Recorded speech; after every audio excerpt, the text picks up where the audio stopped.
The rain came down like judgment, sharp, relentless, blurring the red and blue lights into a smear of accusation. Marcus Hale stood beside his matte black Range Rover, hands raised, the cold metal of the hood reflecting his distorted face. "License and registration," Officer Trent barked, his hand already on the gun, not the pen. The second officer lingered behind, eyes scanning Marcus's tailored coat, his gold cufflinks. Marcus's voice was steady. "It's in the glove compartment. Don't move," Trent snapped, stepping forward. "You think you can afford this car?" Marcus blinked through the rain. "Excuse me," Trent smirked, the kind that carried years of entitlement. "You heard me, poor boy. Cars like this don't belong to people like you." The word poor cut deeper than the cold. It wasn't about money, it was about place, permission, power. Around them, bystanders lifted phones, recording quietly, like witnesses to something sacred and rotten. Marcus exhaled. "Officer, this vehicle is registered to Hale Holdings, LLC. Trent scoffed. "Never heard of it." He turned to his partner. "Run it, probably stolen." The radio crackled. Thunder rolled. Marcus felt every second drag like a chain, his heartbeat syncing with the strobe of the lights. Then the dispatcher's voice broke through the static.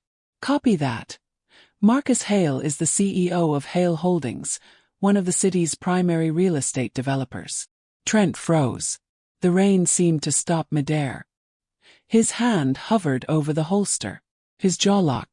Marcus's eyes didn't waver. "Still want to search my car, officer?"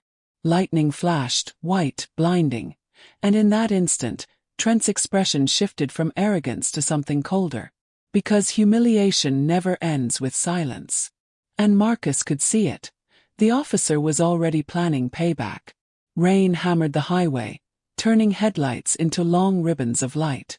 Marcus Hale's hands rested lightly on the steering wheel of his Range Rover, music low, mind elsewhere. Tomorrow's board meeting, a zoning appeal, his son's piano recital. Then came the flashing red-blue. A siren wailed behind him, slicing through the calm. He pulled over, rolled down the window, waited. Officer Trent approached with the practiced swagger of someone who believed the badge meant ownership. "License and registration." Marcus nodded, voice even. "Of course, officer. It's in the..." "Keep your hands where I can see them." The command hit like a slap. Marcus froze. The rain intensified, spattering his cuffs. "I wasn't reaching. Just letting you know." Trent leaned closer, his flashlight carving across Marcus's face. "Where you headed in a car like this?" Marcus looked straight ahead. "Home." "From where?" "A client dinner." Trent smirked. "You a driver?" "No." "So what, you rent this?" "Borrow it." Marcus met his gaze. "It's mine." "Sure." The word dripped with disbelief. "Step out of the vehicle." He complied. The road shimmered with rain, the air thick with humiliation. A second officer lingered by the cruiser, saying nothing. Trent circled the car, slow, deliberate. "What's your job exactly?" "I'm a developer." "Of what?" "Real estate." "Right. And I'm the mayor." Trent's laugh was thin, cutting. "You people always got stories." Marcus exhaled, steadying himself. "My registration is in the glove compartment. You can check it." Trent hesitated, then barked. "Don't move." He yanked open the passenger door, rifling through the papers. The silence between thunderclaps grew heavy. "Marcus Hale," he read. "CEO, Hale Holdings." He frowned, scanning the name again. Marcus watched him realize. Watched the arrogance flicker, just for a heartbeat, into confusion. "Everything all right, officer?" Marcus said softly. Trent shut the door. "Don't get smart with me." "I wasn't." "You think you're better than the rest because you got some fancy title?" "I think I've earned to be treated with respect." Trent stepped closer. "Respect's not bought." "No," Marcus said, voice calm but firm. "It's learned." Behind them someone shouted. "Got it on video." Trent's head whipped around. A woman stood by her car, phone raised. "Put that away," he barked. Marcus didn't move. His silence was armor now. The second officer muttered, "Trent, just let him go, man." Trent's jaw flexed. The storm crackled. Finally, he tossed the license back through the open window. "Watch your tone next time." Marcus slipped into the driver's seat, hands trembling only after the door closed. As he drove off, his reflection flickered in the rearview mirror, composed but changed. Behind him, Trent watched the taillights vanish, rain glistening on his uniform. He didn't see defeat. He saw challenge. And he wasn't the kind to lose. Morning sunlight washed over the city like nothing had happened. But the night before was already everywhere. Clipped, pixelated, shaky. The phone footage spread across screens before dawn. Black CEO harassed by police officer. By noon it was on cable news. By evening it was a storm. Marcus watched it replay silently from his office wall display, every frame dissected by talking heads who'd never met him. The officer was following procedure. "We shouldn't jump to conclusions. Does success protect a man from prejudice?" He muted the feed. The sound of his own breath filled the room. Knock. His assistant, Evelyn, entered with a stack of folders and a look that blended loyalty with quiet fear. "Marcus, the board wants a statement." "Which board?" "Both," she said. "Investors and community partners. They're worried about reputational impact." He smiled thinly. "Mine or theirs?" Downstairs, the media waited, clustered like vultures at the marble entrance. He'd slipped in through the loading bay just to avoid the flashbulbs. Evelyn hesitated.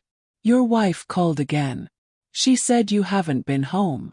I needed quiet. She says your son saw the video." That cut deeper than the stop itself. Marcus sat down, rubbing his temple.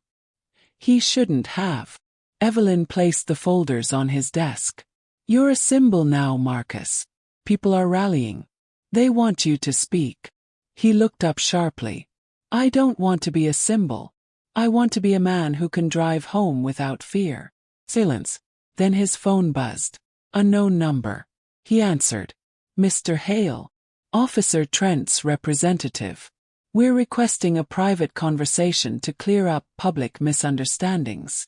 Marcus stared at the receiver. "There's nothing to clear up. It's all on video." "Off the record, sir," the voice pressed. The officer's facing suspension. "He's a good man under pressure. Good men don't pull guns on citizens because they don't fit their idea of wealth." He hung up. Hours later, the first TV interview aired. Not his but Trent's. Sitting in uniform, jaw tight, posture rehearsed. "I never intended harm," Trent said gravely. "It's being twisted. I treat everyone equally." Marcus watched the clip twice. Each word felt like a blade turned inward. The interviewer nodded sympathetically. No mention of the gun. No mention of poor boy. His phone vibrated again, this time a text from an unknown number. "Watch your step, big man. Accidents happen." He set the phone down, steady. Evelyn saw his jaw tighten. "What is it?" she asked. "Nothing I didn't expect." That evening he returned home. The house was quiet except for the soft hum of the aquarium in the foyer. His wife, Leah, sat on the couch, eyes red. "He saw it, Marcus. I couldn't stop him." Their son, Jordan, only 12, stood in the doorway, staring at him. "Dad," the boy said, "why'd that cop hate you?" Marcus knelt down. The question gutted him. "Because some people hate what they don't understand," he said softly. "And they fear what proves them wrong." Jordan frowned. "Are you gonna make him pay?" Marcus met Leah's eyes over their son's shoulder. "I'll make the truth pay, not him." Outside, news vans idled. Cameras pointed at his gates like weapons. Inside, Marcus's family clung to normalcy as if it were air. But in another part of the city, Officer Trent sat alone at his kitchen table, beer in hand, watching the same footage, this time with rage, not remorse. His wife tried to speak. "They're saying you'll lose your badge." He slammed the can down. That man thinks he's untouchable. Let's see how long his company lasts when permits start going missing. She flinched. You can't. Watch me. He turned off the light, face swallowed by shadow. And across town, Marcus's phone buzzed again. An email alert from the city's inspection office. Permit application delayed. Pending review. He exhaled slowly. The game had begun. Marcus Hale stood on the edge of his construction site, the skyline framed behind him. Half ambition, half threat. The site should have been alive with sound. Drills, cranes, men shouting over metal. Instead, silence. The city had frozen every active permit. The foreman, an old friend named Victor, kicked at a puddle. They're saying the safety inspection was incomplete. We've never missed one in 10 years. Marcus didn't reply. He already knew. Bureaucracy didn't move this fast without someone pulling strings. His phone buzzed. A city clerk's number. Mr. Hale. Sorry, sir, just wanted to say the review will take a while. How long? Hard to say. Weeks. Maybe months. The voice dropped lower. I'd keep your head down. You're making enemies. Marcus ended the call. The rain had stopped, but the air still smelled of thunder. Victor folded his arms. You think this is about the cop? I don't think, Marcus said.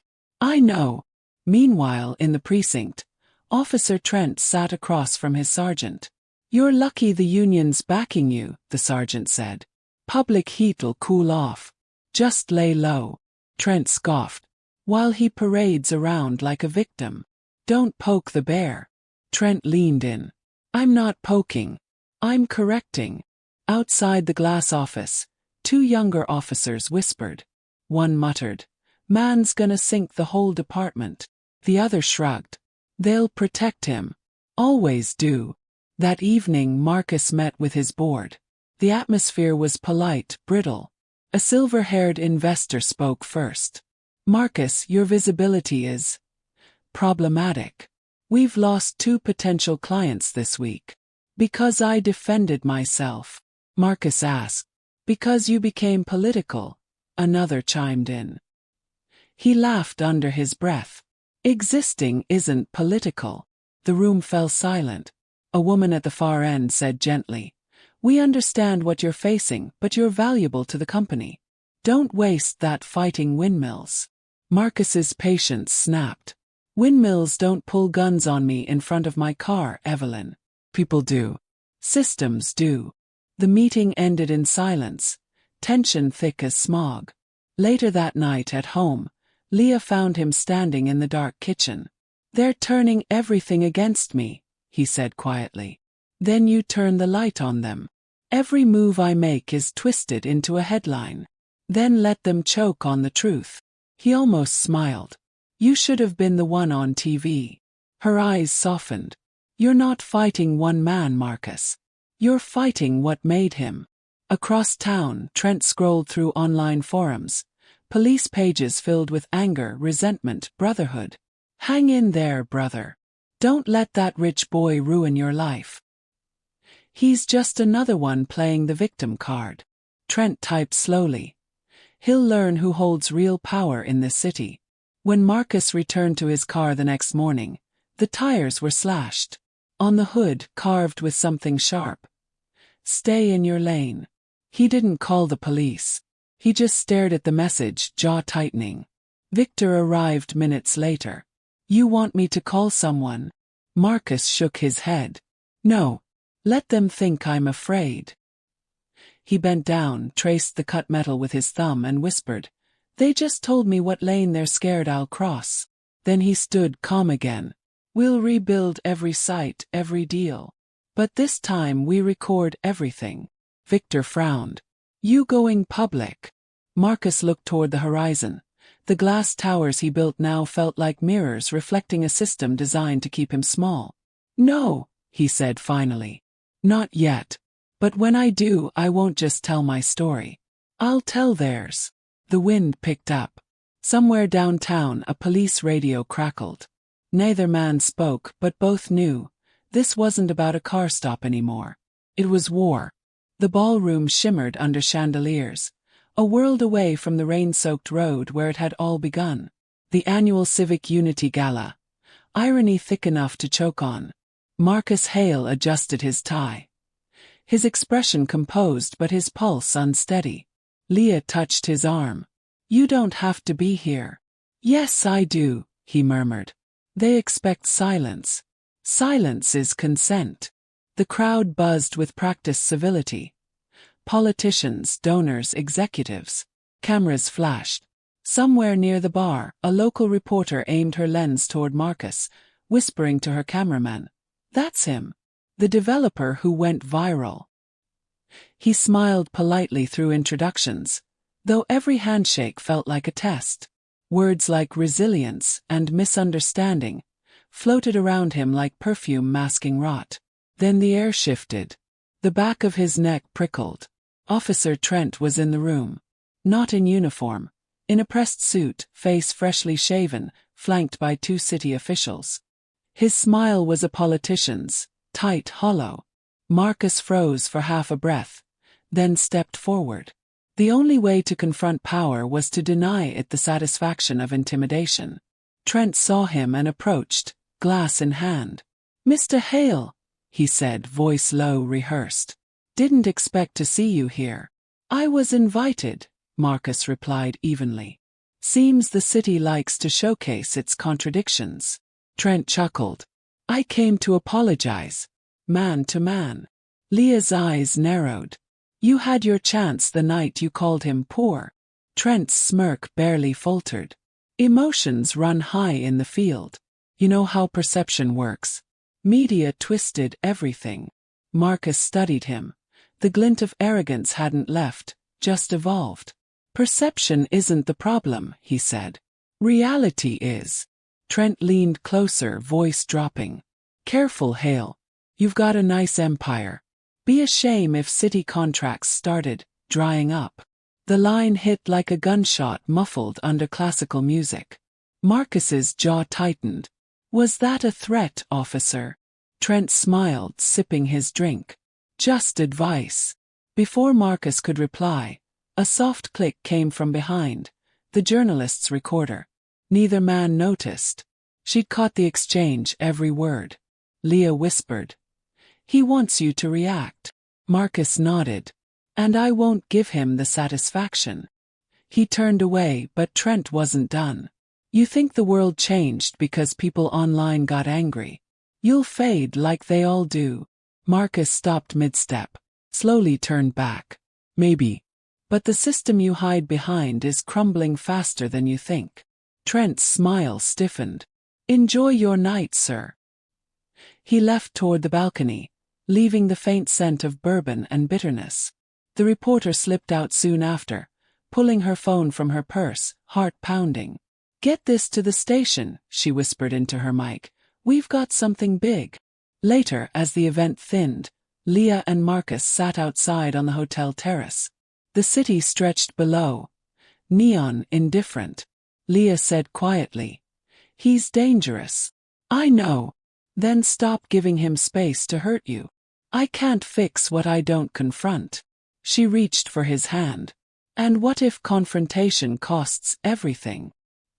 He looked at her, eyes tired but certain. "Then at least it costs something honest." Inside, Trent stood near the bar again, phone pressed to his ear. "Yeah," he muttered. "He's taking the bait. I want every inspection on Hale Holdings rechecked. Every permit, every safety report. Oz. Don't worry. It'll look routine." When he hung up, his reflection stared back at him from the glass, distorted, split between the blue glow of city lights and the red warning of conscience he'd long silenced. Back at the table, Leah's phone buzzed. A message from an unknown number. "He's not done with you." She looked at Marcus. "It's starting again." He nodded once. "Then it's time we stop reacting." The storm outside had long passed, but both knew the air before another one. Too quiet, too clean. Marcus rose, buttoned his jacket. "If he wants to destroy my name," he said, "I'll make sure the world hears his first." Leah's voice trembled just slightly. "You sure about this?" I'm done being sure, Marcus said. Now I'm certain. From across the room, Trent watched them leave. His jaw clenched. He didn't see the journalist's camera still rolling behind the floral centerpiece. The truth had already left the building, quietly, steadily, aimed right for him. The morning after the gala, Marcus's phone erupted before sunrise. Missed calls from site managers, voicemails marked urgent, and one unread email flashing red. He opened it. Subject: immediate suspension. Permit 47A. Downtown redevelopment project. Reason: non-compliance with updated safety regulations. Marcus exhaled through his nose, steady but burning inside. Updated overnight, he muttered. Convenient timing. Leah came downstairs, still in her robe. Another delay. Another weapon, he said. By 8 a.m. he was on site. A bright yellow stop work sign nailed to the fence like a scarlet letter. Victor met him by the gate. City inspector showed up at dawn. Said someone filed an anonymous complaint about unsafe labor practices. Total nonsense. Who signed the order? Office of Compliance. Division 6B. Marcus already knew the name attached to that division. Trent's cousin. He looked at the half-built tower, a skeleton of steel against gray clouds. They're not stopping construction, he said quietly. They're stopping me. In the precinct, Trent leaned back in his chair, scrolling through his phone. The latest headline: City developer faces legal scrutiny amid ongoing racism scandal. He smiled. Balance restored. His partner looked uneasy. You sure you want to keep pushing him? Feels risky. Trent's tone hardened. He humiliated me. Cost me my badge, my reputation. He thinks money makes him untouchable. He'll learn how fast the city turns when cops stop looking out for him. Back at Hale Holdings, Evelyn entered Marcus's office, face pale. 2 clients pulled out this morning. They said your public perception is making them nervous. Marcus didn't look up. Of course they did. She hesitated. There's more. A reporter called. Said she's got a recording. Trent threatening you at the gala. That made him pause. She'll need protection if she releases it. She said she's releasing it tonight. Marcus leaned back, a flicker of resolve cutting through fatigue. Then tonight the balance shifts. Evening came heavy with tension. The story dropped at 7:03 p.m. sharp. Headline: Leaked audio reveals police officer threatened black CEO at public event. The clip spread fast. Trent's voice clear, unmistakable. Be a shame if city contracts started drying up. The city erupted online. Hashtags flooded feeds. News stations looped it every 10 minutes. Trent's phone lit up like sirens. Calls from superiors, union reps, lawyers. His wife cried in the background. What did you do? He snapped. They twisted it. No, they didn't, she whispered. They just heard you. At home, Marcus sat beside Leah, watching the same footage. Her hand gripped his. It's out there now. Yes, he said, voice low. But exposure isn't justice. His phone buzzed again, this time Victor. They vandalized the site. Windows smashed. Equipment trashed. Cops say they're short-staffed. Marcus rose, grabbed his coat. Stay with Jordan, he told Leah. When he arrived, the site was chaos. Spray-painted slurs on the fences. Machinery toppled. Workers standing silent in disbelief. Victor approached. They did this to scare us. Marcus nodded slowly. And to make me quit. He picked up a piece of broken glass, its edges catching the orange light of the street lamps. We rebuild, he said. But this time, every camera stays on. Every report, every visit documented. No shadows. Victor hesitated. You're going to war, Marcus. I didn't start it.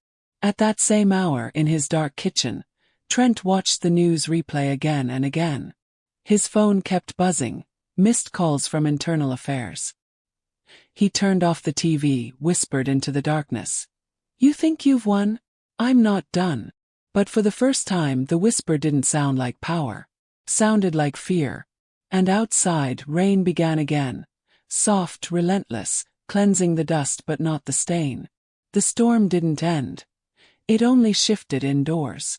Every morning brought new headlines, new fragments of exposure, leaked messages, whistleblower files, police chat logs.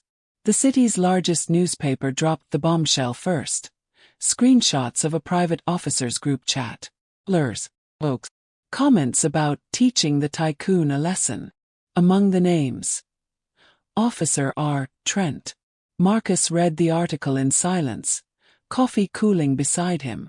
Leah stood behind him, eyes scanning the page. They can't cover this up anymore. He didn't answer. His mind was elsewhere. The hearings, the testimonies, the next inevitable wave of retaliation. His phone rang. Evelyn's voice trembled on the line. Marcus. The City Oversight Committee wants you to testify. They're launching an investigation into systemic misconduct. He leaned back. Testify. Yes. Publicly. They said they need a face the community trusts. Marcus exhaled. They don't need a face. They need accountability. Still, he knew he couldn't refuse. By noon, reporters filled the building lobby again. Cameras followed him to the elevator. Microphones flashed like daggers. Mr. Hale, will you testify? Do you believe the police department deliberately targeted you? Are you seeking damages? He said nothing. Silence had weight, and the truth was gathering momentum without his words. The precinct chaos. Officers whispering, union reps shouting into phones, captains locked in meetings. Trent stormed into his sergeant's office. They're using me as a scapegoat. His sergeant didn't look up. You made yourself one. This is bigger than me.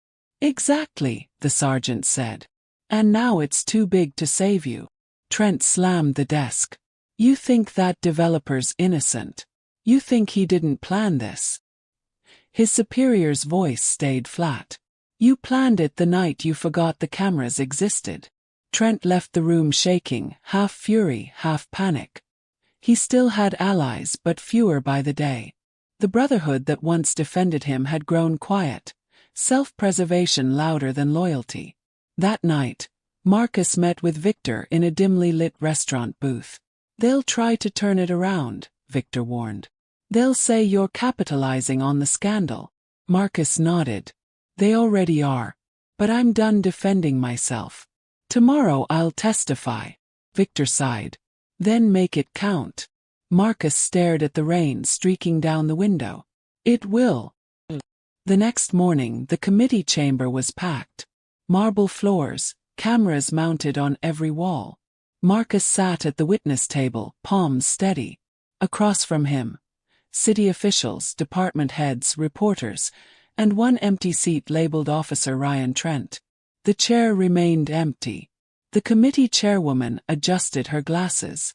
Mr. Hale, please state your name for the record. Marcus Hale. Occupation. Founder and CEO, Hale Holdings. And your reason for appearing today? He met her eyes. To describe how power hides behind procedure. Every click of a pen, every shuffle of paper seemed amplified. He began slowly. On March 14th, I was pulled over for driving home in my own car. What began as a traffic stop became a lesson in who the law protects, and who it doesn't. The room stilled. Cameras zoomed in. He continued, voice even. I've been told to stay quiet. That speaking out risks my business, my reputation. But silence has a price too. It buys the next man's humiliation. One committee member interrupted. Mr. Hale, are you suggesting the department acted out of racial bias? I'm stating it, Marcus said.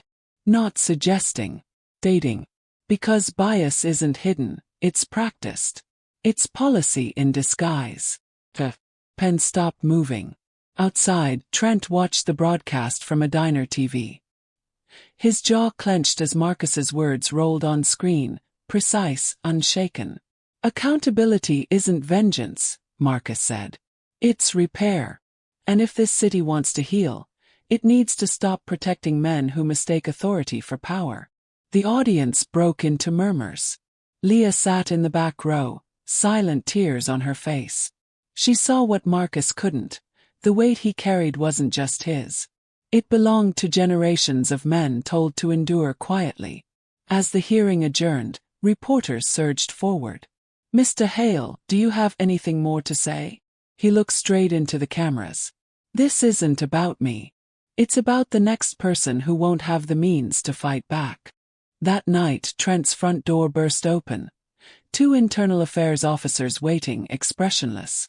Ryan Trent, one said. You're under investigation for misconduct, intimidation, and conspiracy to obstruct a citizen's rights. Trent didn't resist. He just looked past them at the TV still playing the hearing, Marcus's calm face frozen mid-sentence. Turn it off, he muttered. The officer reached for the remote. Doesn't change what you said. Marcus drove home through the city lights, the streets washed clean by rain. For the first time in months, he didn't feel cornered. But neither did he feel free. Justice was coming, slow, procedural, imperfect. He'd exposed one man, but the structure behind him still stood. He parked in his driveway, stepped out into the cool night, and whispered to himself, tomorrow they'll start dismantling him. But the real work starts with what's left standing. Leah appeared at the door. You did it, she said softly. He shook his head. I started it. And somewhere downtown, as the precinct lights flickered over empty desks, the first official report on systemic misconduct began printing. Page after page, each one an echo of everything Marcus refused to let die in silence. The city hadn't seen a hearing like this in decades. By morning, the civic plaza overflowed. Citizens, activists, journalists, police, all pressed shoulder to shoulder beneath banners demanding reform. Cameras lined the steps like searchlights aimed at truth. Inside, Marcus sat at the same table as before, but this time he wasn't alone. To his right, attorneys. To his left, members of the Civil Rights Coalition. He hadn't asked for their presence, but they came anyway. Uninvited allies drawn by what his silence had refused to bury. Across the room sat Officer Trent, pale and tense, wearing his dress blues like armor he no longer believed in. The committee chair opened proceedings. Today we address not a single officer's misconduct but a pattern, one mirrored across departments, contracts, and codes of silence. The crowd murmured. Cameras blinked red. Trent's attorney rose first, voice oily smooth.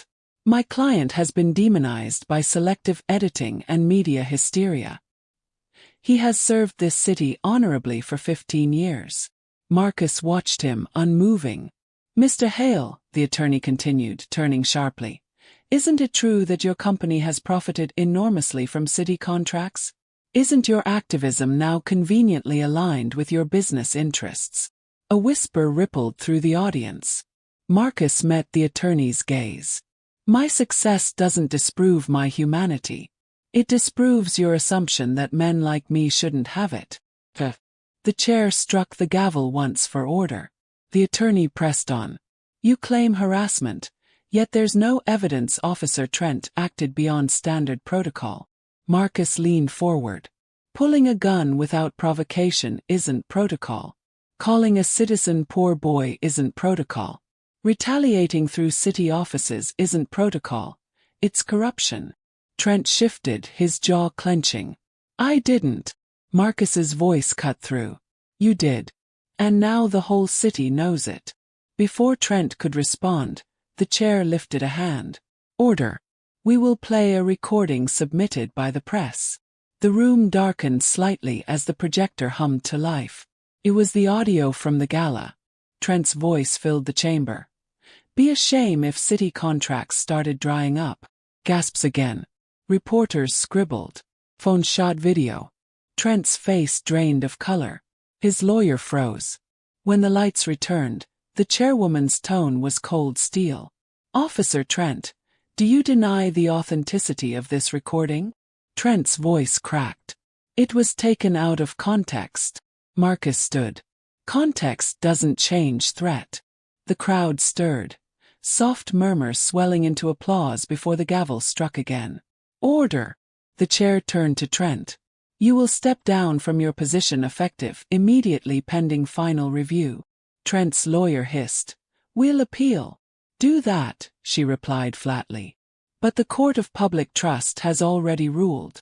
As Trent was escorted from the room, his eyes met Marcus's, hatred and disbelief intertwined. He mouthed something under his breath. Marcus didn't flinch. Reporters surged the instant the session adjourned. Mr. Hale, what's next for you? Do you consider this justice? Are you running for office? Marcus paused at the microphones, rain beginning to fall outside the open doors. This isn't justice, he said evenly. Justice is when there's no story to tell like this again. The cameras flashed. His words hit the feeds before he reached the sidewalk. That night, every major network led with the footage. City officer exposed in racism scandal. Testimony sparks nationwide debate. In a small diner on the edge of town, a group of officers watched silently.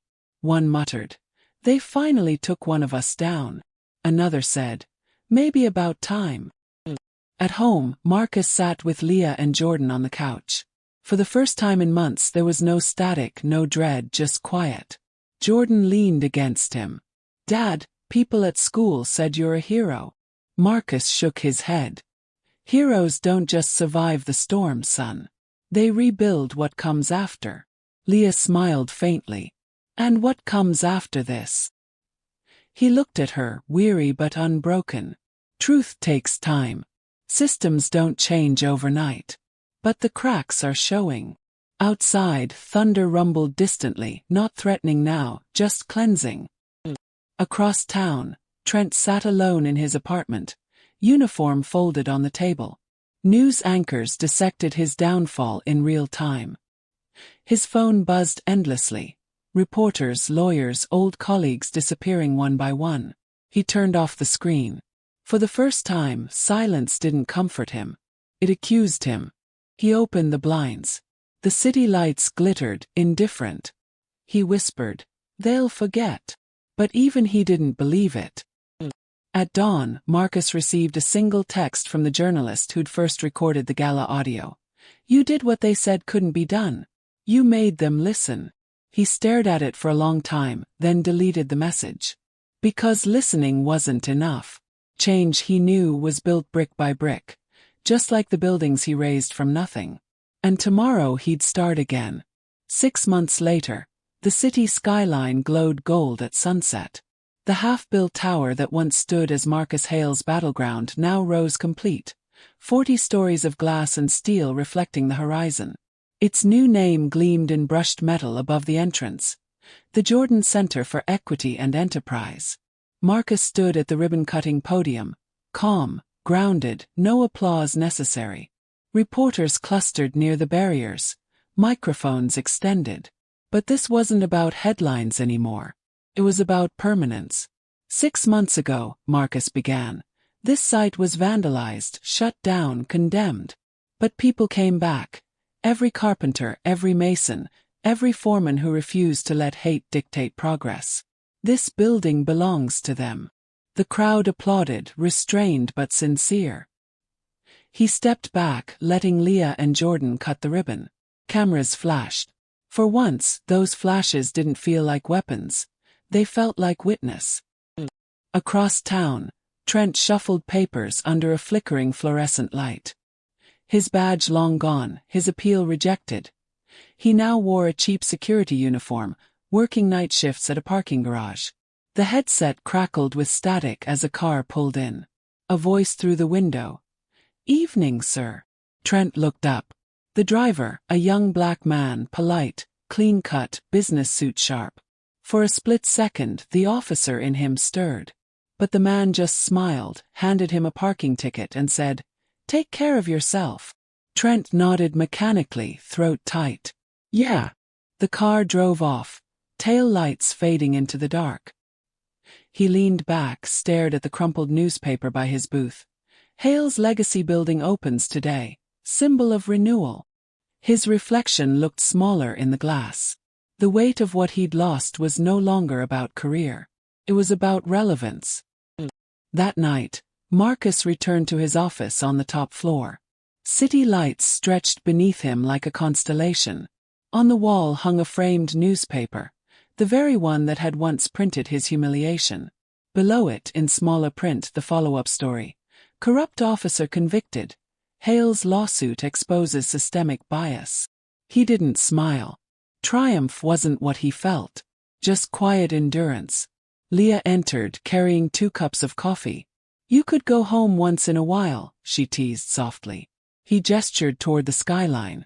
"Feels like I just got here." She set a hand on his shoulder. "It's over, Marcus." He shook his head. "No. This was just one man.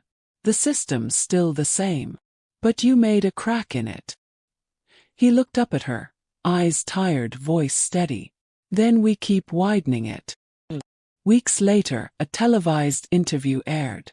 Marcus sat opposite a journalist, not in a suit this time, just a simple gray shirt, sleeves rolled up. "Do you forgive him?" the interviewer asked. Marcus considered it. The pause stretched long enough for silence to become its own answer. Then, "Forgiveness isn't what I owe him. Accountability is what the world owed me." The interviewer nodded slowly.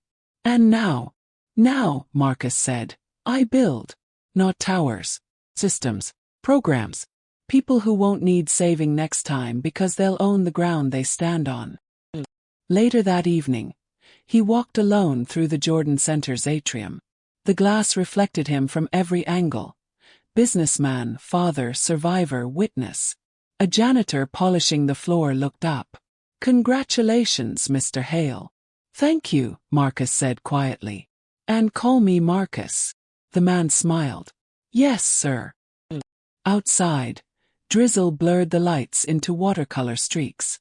Marcus stood under the awning, hands in pockets, watching people stream past.